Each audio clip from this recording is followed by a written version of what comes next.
Cassie, question. and hopefully that will all happen. Excellent, excellent question. Let's see. Here's somebody who, now this is very nice. This is from James Sutherland, who just says, Dear Jonathan, just thought I would write and say hi. Thanks for being on QVC today. And says, my question is, will we see Thomas Riker on either Deep Space Nine or Voyager? Because we get people tuning in and out. Well, let's give him the dish. Yeah, absolutely. Thomas Riker will, in fact, appear on Deep Space Nine in episode 9. Number 9. Ah, question here from somebody with handwriting almost as bad as mine, from Chad Waring and Andy in Solon, Ohio. There you have it. And it says, does the Enterprise design change in the movie from the TV show? Is it a little different looking? The spaceship? Yeah. No, but the spaceship bites the dust in the movie. It does? Oh. Hello. I don't know if I should have told you that. Well, you see, the crash is awesome. I imagine. Oh, it's awesome. I imagine. That's what I looped part of because there's so much extraneous noise. Well, now It's big. It's and big. you heard it here first. QVC exclusive, the Star Trek communicator ornament. Over 580 of these have been ordered so far. You put your little Christmas tree hanger right in the back and suspend it from the tree. But you know what? There's a lot of talk in all the fan magazines and even in the technical manuals that they want to do a new class of starship. The Voyager ship is going to be a different design. Is that a Nova class? I don't know the class, but it's a much smaller complement of people from what I gather. Oh, okay. So but they wanted to do, instead of doing the Enterprise as a Galaxy class starship, they wanted to do, now I believe the new design is a Nova, which will be even bigger and more powerful. And who knew? That's it.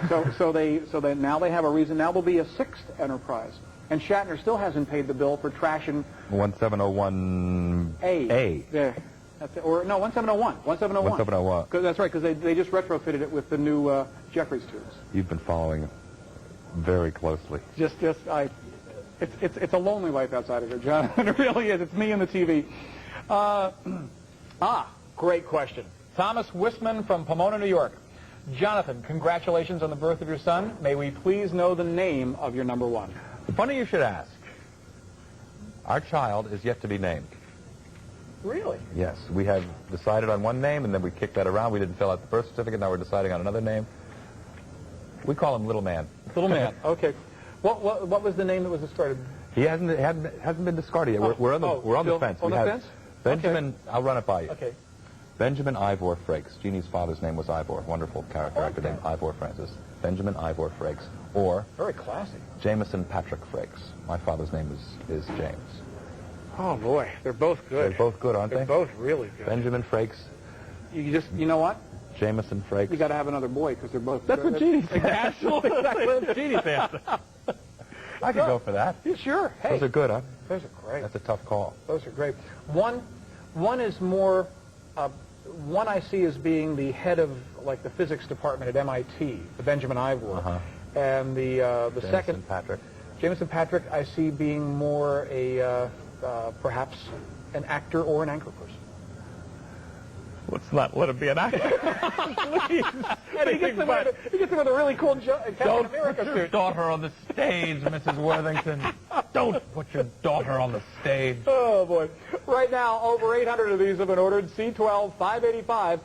The Star Trek communicator ornament, it makes the receive sound, $19.50, exclusive to QVC. This is a great time to order a Christmas ornament. Too. Absolutely. Yeah, there's only a couple of months away. Just think how dried out your tree will be if you buy it now. But the ornament will look good. Yeah, really. The ornament will outlive us all. Was that the first time anyone sang any Noel Coward on your show? I believe. I think. Oh, by the way, the Next Generation movie soundboard pin, $32.62, J27705. It makes the transmit communicator sound. Nice to dweedle with you. It's a nice to dweedle with you, too. Talk about that magnet again. Whoa! This great? This a very powerful rare earth magnet holds that in place. And this is a nice product. By the way, if you get it, can you hear this? Can I hear it? If you hold the magnet just right, it loops itself. I know. Wait, you know, if we're you're grown men. We are two grown men. if there Keep were that in mind. If there were a record company executive around, we might have just formed a rap group right there. I'm not sure. Very good. Very good. This is fun. The folks at Malibu Comics got the rights to do Star Trek Deep Space Nine, the comic book. This is a first edition, first print with the gold foil cover. Beautifully done. And in addition to that, in fact, here's the finished model. Who put that model together? Is that great? Somebody with lots of time. Lots of time. I don't see any loose glue either. No, this is... When I built models, oh, man, there was flange everywhere, yeah. Everything. This is nicely done. 75 parts in the model kit. Let us show you. It is the AMT Ertl Deep Space Nine Space Station model. You know, a modeler out there, the only thing you have to provide is some model cement, some of the plastic cement, and you're ready to go. It's skill level 2. Did they give the designer credit on this, I wonder? I'm not sure. Sternbach and Okuda and Dan Curry and all those guys? Probably in the instructions. Glad I mentioned it on the air. Oh, let's check these. Let's find out together, shall we? Let's do it. I bet they do. Yeah, I'm sure. Important. See, this was stuff I never cut off. Was stuff from the hobby. Oh, that's right. You just break it off. You know, they cut it off really. This is great. Really nice. 75 pieces. You'll wind up with this. It's only $40. Yeah, really. You get the comic. You get the limited edition comic, and this, which is a 1/2500 scale model. 1/2500. Yeah. So blow this up 2,500 times, and it's Deep Space Nine. I never heard the word used quite like that. 1/2500. This is actually cool, too. Yeah, that's a great... This could go on your Christmas tree next to that communicator. And put it right there. You do sort of a gold theme. Something in gold. Catch those flickering lights. I'm telling you it would work. Just let it glimmer. This is, you know, we all grew up with science fiction. And a question you've probably been asked a zillion times. Let's make it a zillion and one. Were you a fan of the original series? I must confess, I wasn't a fan of the original series. I became a fan rapidly as I began to audition. I mentioned earlier in the show that I auditioned 7 times. After each audition, I go out and rent more videos of the show. My wife, Jeannie Francis, and her family were huge Star Trek fans. And she gradually convinced me that watching the reruns of Star Trek at 11 o'clock was sometimes much more valuable than watching the news. So I became a fan. A big fan of Mudd's Women from the original show. And the Frank Gorshin episode with the black and white face split. The half white, half black. Yeah, and the Western one. Their last battle. Yeah.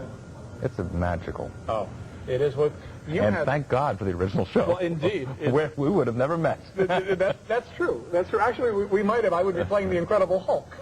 Right next to you. You and me and Marvel. What did you do at Marvel? I did special projects back when Saul Brodsky was there. I wrote some Spider-Man. I wrote some X-Men things and created the Australian superhero for them, which was a great gig. I mean, the Australian government commissioned Marvel to do an Australian superhero. No kidding. So I got carte blanche to create this, and the guy who was creating all of his villains lived on the other side of the country.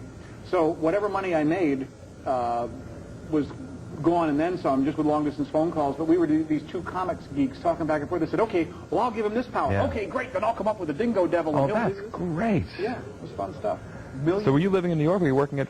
I was living actually in New Jersey. And working at 575? Yeah. Marvel was very good to us.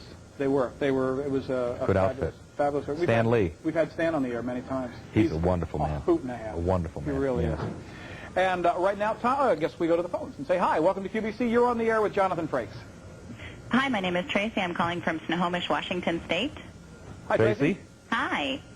I ordered the Christmas ornament. Good choice. I don't know if we'll be wearing it after the season is over, like Jonathan suggested. Just a thought, Trace. You could just go be a trendsetter there, Tracy. You never know. Actually, about 4 years ago, almost to the month, my husband and I happened to spot Jonathan and his wonderful wife, Jeannie Francis, at the Vancouver Aquarium in Canada. Oh. Do you remember being there? Very well. We loved it there. Good. And I had That was 4 years ago? 4 years ago. Wow. Yeah, and as if the aquarium wasn't wonderful enough, we were standing there, and I had just become a fan of the new generation and wasn't actually as familiar with you, but I turned around and saw you two, and I screamed, "There's Laura!" And my husband screamed, "It's number 1!" That's great, Tracy. That was a fun time. Oh, that is. Now, how about in tonight's show? What are you taking home with you? I'm She's got the ornament. Got the ornament. The ornament? Oh, the ornament. I'm sorry. I'm so caught up. How'd you do it?